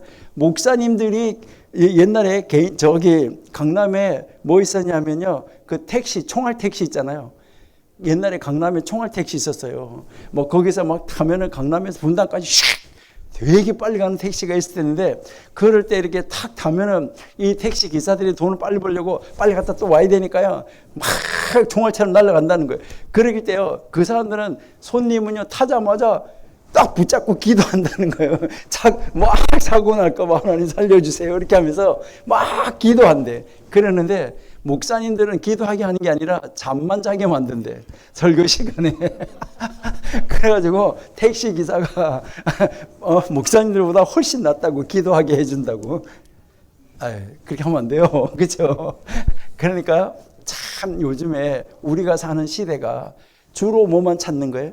안목의 정욕, 육신의 정욕, 이생의 자랑, 이것만 찾다가 보니까 목사님들의 설교도 그 사람들의 귀를 이렇게 간지러운 데를 긁어주고 등 간지러운 데 긁어주고 이런 것으로 변화되어지고 바뀌어지는 것이 참 많다.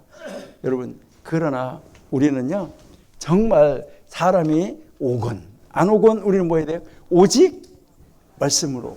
정말 그게 가장 바람직한 것이다. 그래서 어떻게 이것을 전달을 해 줄 것인가, 어떻게 이해했는가, 이것을 알기 위해서, 자, 이런 것을 알기 위해서 우리가 뭐 해야 되냐면, 조선시대에 어떤 말이 있다, 단어가 있었다. 그럼 조선시대의 그 말을 이해하기 위해서는 조선시대의 그때의 그 책이 기록될 당시에 뭐 용벼창가 이러면 그때의 그 당시의 문헌들, 그러니까 조선시대 그 책하고 같이 동시대에 쓰여진 다른 문헌들에서는 그 단어를 뭐라고 말하고 있나, 그러면 그런 거를 어떻게 설명하고 있나, 이런 거를 보면 잘 이해할 수 있을까 없을까요? 이해할 수가 있겠죠. 그러니까 성경도 뭐 하는 게 좋은 거예요? 성경과 동시대에 살았던, 그 성경이 기록될 당시에 동시대에 살았던 그 사람들이 기록한 책, 그 기록한 문헌, 이걸 보면서 성경에 나와 있는 이 단어가 그 시대에 살았던 이 사람들이 이렇게 말했네, 이렇게 써먹었네, 요렇게 하면서 그 말을 이해하면, 그 단어를 이해하면 우리가 성경을 이해하는데 쉬울까 안 쉬울까요? 쉽다 이 말이에요. 그러니까 우리는 그 시대, 성경에 기록된 그 시대의 사람들이 성경을 읽으면서 이 말은 이런 말이야, 이 말은 이런 말이야 하면서 말하고 구전으로 전해져서 내려오기도 하고 구전으로 전해져서 내려왔던 걸 기록하기도 했는데, 이거를 뭐라고 말하냐면 유대인들이 읽고 있는 미시나, 미드라시, 이 탈무드를 말하는 거예요. 그러면 탈무드를 읽으면 성경을 이해하는 데 도움이 될까 안 될까요? 되겠어 안 되겠어? 그러니까 그 시대의 문화를 이해하는 것이 중요하기 때문에 그것을 읽으면 많은 도움을 받을 수가 있다. 그래서 그런 거 하고 병행해서 연구하는 것이 뭐라는 거예요? 좋다. 그러니까 LA에서는요, 그런 거 참 접할 수 있는 기회가 많잖아요. 특별히 여러분의 교회는 더 좋잖아요. 여기에 메시아닉 주이시들이 있잖아요. 예? 아니 뭐 이렇게 하다가 잘 모르겠으면 뭐 하는 거야? 너 일로 와봐. 일로 와봐. 이래가지고 이거 뭐냐 이거. 예? 이렇게 물어볼 수도 있고, 그러니까 서로 이렇게 대화할 수도 있고, 그러니까 아 그게 그 말이냐 이렇게 할 수 있으니까 얼마나 좋으냐 이 말이죠. 그러니까 우리가 지금 이제 이 천지창조하고 여러분들이 이 성막하고도 한번 비교해 보는 것이 좋다. 자 그러면은요, 자 창조 첫째 날, 여러분이 그 이제 도표에서 보시면 창조 첫째 날이 있는데, 그 창조 이제 그 첫째 날에 거기에 이제 보시면 첫째 날은 이제 그 천지 창조에서는 흑암이 깊음 위에 있었다. 이 사건은 홍수 때 다시 나오는 거죠. 왜요? 윗물 아랫물이 나오기 전에 뭐 한 거예요? 나오기 전의 상태로 확 합쳐지는 거잖아요. 그리고요, 여기에서 하나님이 빛을 창조했다 그러잖아요. 그러니까 어둠과 빛을 나누었다고 말했는데, 이것을 나누는데 여기에서 뭐 말하는 것은 뭘 말하냐면 빛의 커튼을 이야기하는 거예요. 빛의 커튼. 자, 그러면 어둠이 이제 이렇게 어둠이라는 것이 딱 이렇게 있었다. 전체가 다 어둠이었는데 여기에 무슨 커튼을 딱 쳤어요. 무슨 커튼을 쳤었는데 한쪽은 어둠이야. 근데 한쪽은 밝어. 여기에 빛의 커튼이 쳐져 있었다. 바로 이 빛의 커튼이 바로 무엇을 말하냐? 이제 지성소와 성소를 나누어 놓는 휘장을 말한다. 그럼 그 휘장이 찢어지는 건데, 이것이 예수 그리스도가 십자가에서 그 자기의 몸을 찢은 것을 휘장을 찢었다고 말한다. 그러니까 여기에 이 천지 창조, 홍수, 그 다음에 성막, 예수님의 십자가 사건, 이것이 다 이미 첫째 날부터 뭐가 되어지고 있다는 거예요? 연결이 되어지고 있다. 그래서 여기에서 이 빛과 어둠은 나눠진다. 나중에 우리가 이제 천국 갈 때도 이 빛과 어둠은 완벽하게 나누어진다 하는 것을 우리에게 가르쳐주고 있다는 것이죠. 그러니까 여기에서 언제나 빛은 생명과 연결이 되어 있어요. 빛은. 그러니까 빛은 언제나 생명과 연결이 되어져 있다 하는 것을. 그런데요, 그렇기 때문에 이 어두움이 빛을 결코 이길 수가 없다. 예전에 제가 한번 여러분들한테 이야기해 드린 것 같은데, 크리스마스 때 무슨 이야기냐면, 이제 동굴이 있어요. 동굴 속에 있는 어두움하고 이 동굴 바깥에 있는 빛하고 뭐 하냐면 연애를 했어요. 그러니까 동굴 속에 있는 그 어두움하고 이제 이 동굴 바깥에 있는 빛하고 막 연애를 했는데, 만나서 연애한 게 아니라 옛날에는 펜팔을 많이 했잖아요. 편지를 주고받고 하다가 야 보고 싶다 이렇게 했다 이 말이에요. 그래가지고 뭐 하냐면요, 뭐 보고 싶으니까 야 만나자, 언제 한번 만나자, 그래 입구에서 만나자, 동굴 입구에서 만나자, 뭐 이렇게 해가지고 이제 이 어두움이 동굴 입구까지 딱 나왔단 말이에요. 딱 나오는 순간 어두움은 빛이 딱 비치는 순간에 어두움은 존재해 안 해요? 안 해. 그러니까 이 어둠이 도망가는 거예요. 나는 나의 존재를 찾을 수 없어서 들어간다고 동굴 속으로 들어갔어. 동굴 속으로 들어가니까 빛이 따라 들어가. 빛이 따라 들어가면서 야 어디 있냐 보자, 얼굴 보자인데 있어 없어요? 절대로 어두움은 빛하고 함께 존재할 수가 없어요. 여러분들이 입을 딱 벌리고 있으면 입안이 동굴이에요.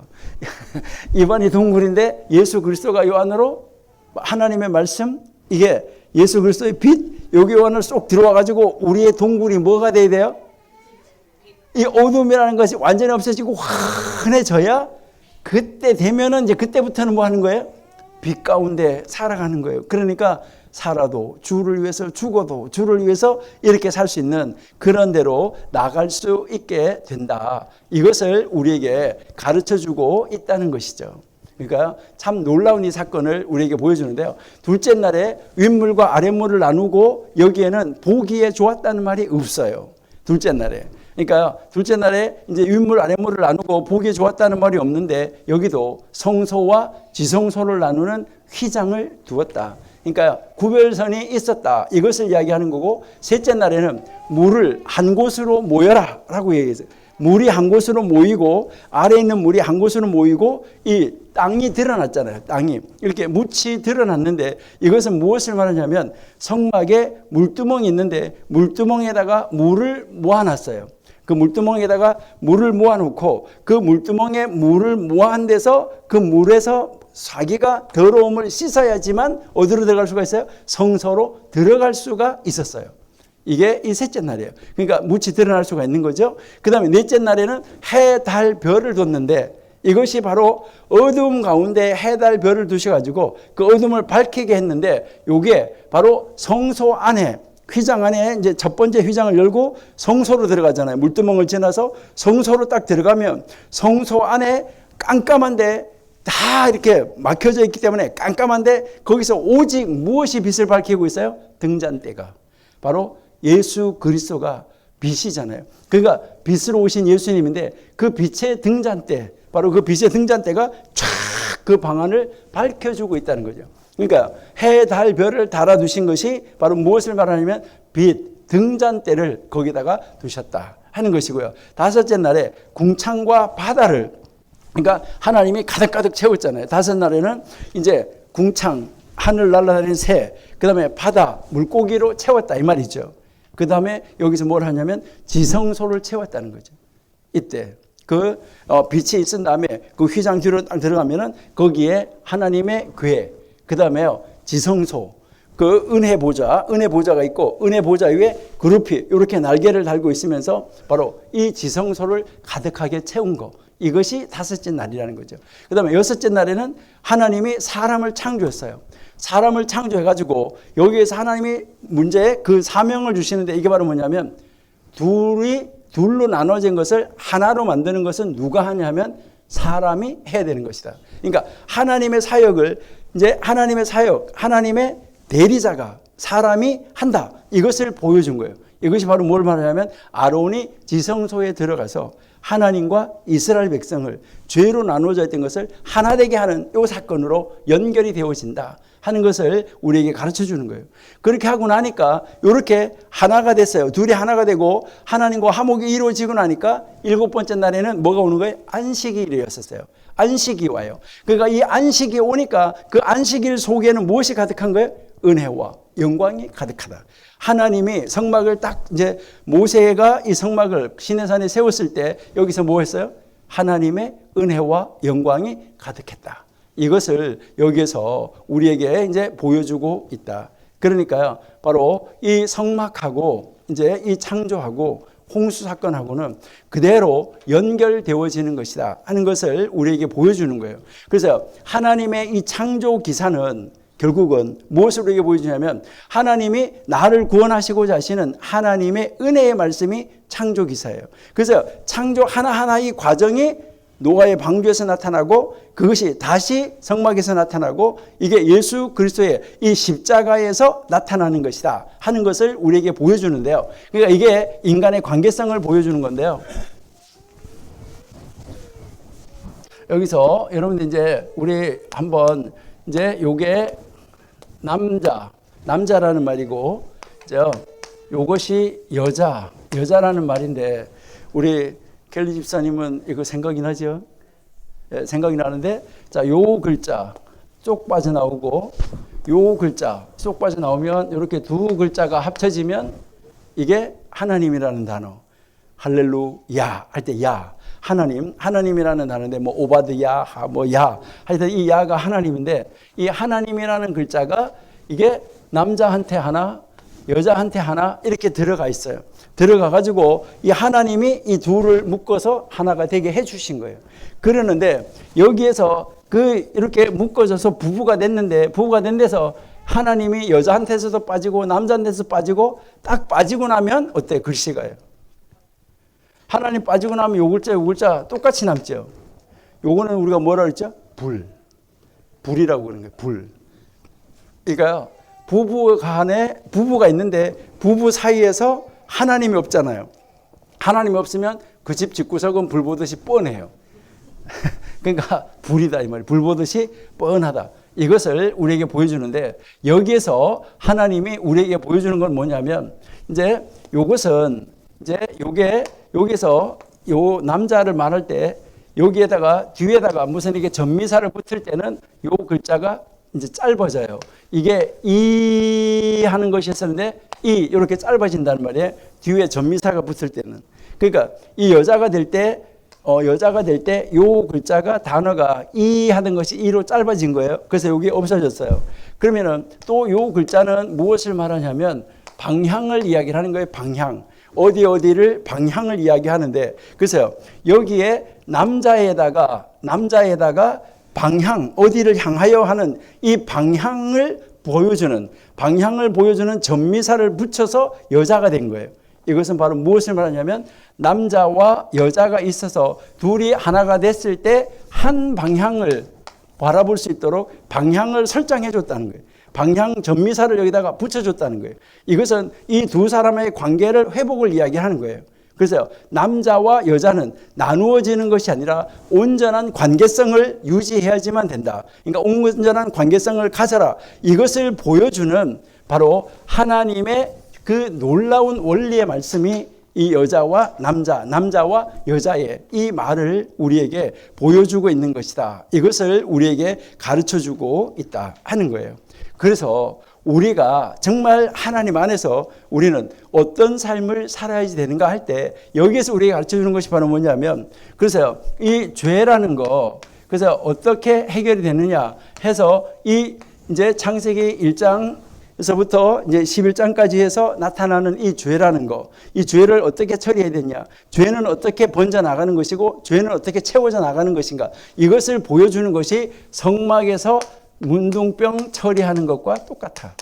그러니까 우리가 이야기하는 그 문둥병.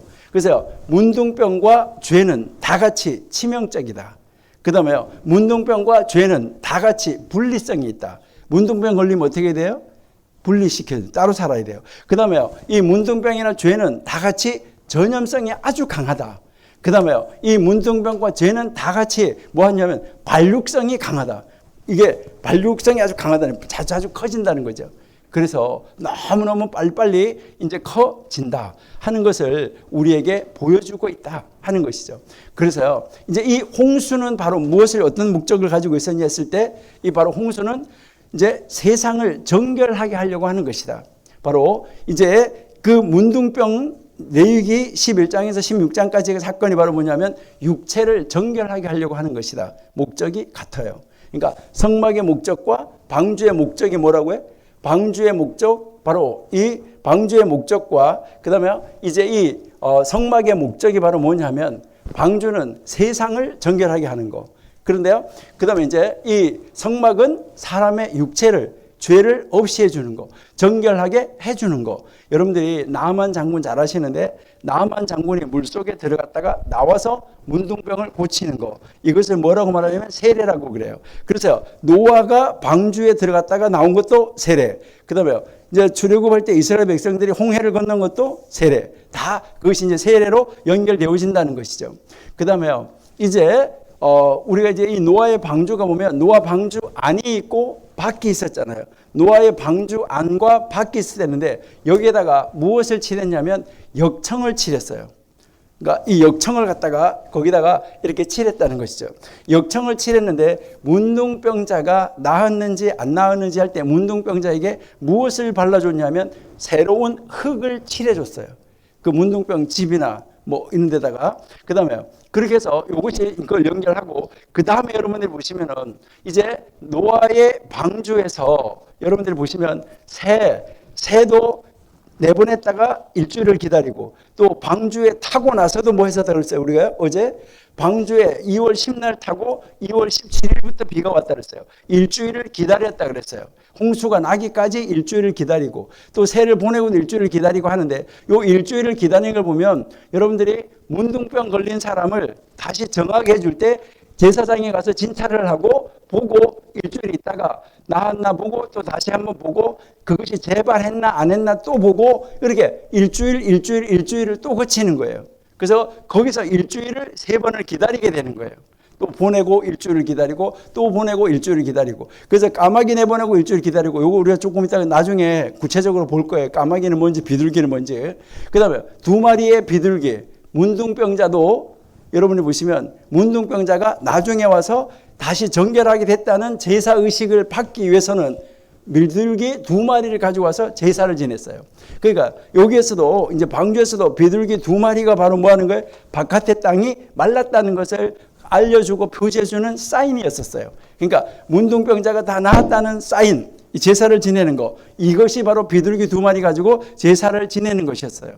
그러니까 이게 이제 마지막 제사가 되는데 노아도 방주에서 나오자마자 뭐 했어요? 제사 지냈어요. 제단을 만들어서 쌓았다. 그래서 방주에 이제 그 새로운 세상으로 들어가기 전에 마지막에 제사를 지냈는데 바로 문둥병자도 문둥병으로 걸려서 이제 분리돼 있다가 다시 허락함을 받고 사함을 받고 문둥병이 낫다는 걸 알고 새로운 세계로 들어가기 전에 뭐 하는 거예요? 제사를 지내야지만 됐었다. 이것을 가르쳐 주는 것이죠. 그 다음에 이제 음식에 관한 규례가 나오는데 이때부터 노아 때부터 정한 음식과 부정한 음식이 생기는 거예요. 그러니까 먹는 고기, 못 먹는 고기, 뭐는 먹지 마라, 뭐는 하지 마라. 이런데 레위기에서 뭐가 나오는 거죠? 정한 음식, 부정한 음식이 나오고 있다는 거예요. 그 다음에 이제 이 노아 봉수에서도 음식을, 고기를 먹으라고 했어요. 고기를 먹으라고 했는데 뭐채 먹지 마라? 피채 먹지 마라 그랬어요. 피채 먹지 말라고 그랬는데 레위기에서 누누이 성막에서 강조하는 게 바로 뭐예요? 피 있는 채로 음식을 먹지 말라는 것이었어요. 그리고 노아 방주가 끝난 다음에 무엇을 했냐면 언약을 줬어요. 레위기 26장에서도 보면 문둥병 후에 다시는 이렇게 하지 마라 언약을 주고 있어요. 그 다음에 언약의 표시가 있어요. 노아에게도 언약의 표시를 줬어요. 이게 무지개 언약이었었어요. 그러면 레위기 16장에서도 보시면 성막의 그 시은소 은혜의 보호자 위에 하나님의 영광의 구름이 하나님의 임재를 상징해 주는 하나의 언약의 표시로 나타나고 있었다 하는 것이죠. 우리가요. 그렇기 때문에 바로 이 방주는 무엇을 이야기했냐? 천지창조, 방주, 성막, 교회, 하나님 나라. 이것이 온전하게 연결되어지는 것이기 때문에 우리는 무엇을 해야 되냐? 정말 이 방주를 여러분들이 이제 정말 꼼꼼하게 방주를 공부하셔야 된다 하는 거. 그래서 이제 내일 우리 노아의 족보 5장부터 이제 계속 다시 공부를 해 나가도록 그렇게 하겠습니다. 잠시 기도하겠습니다.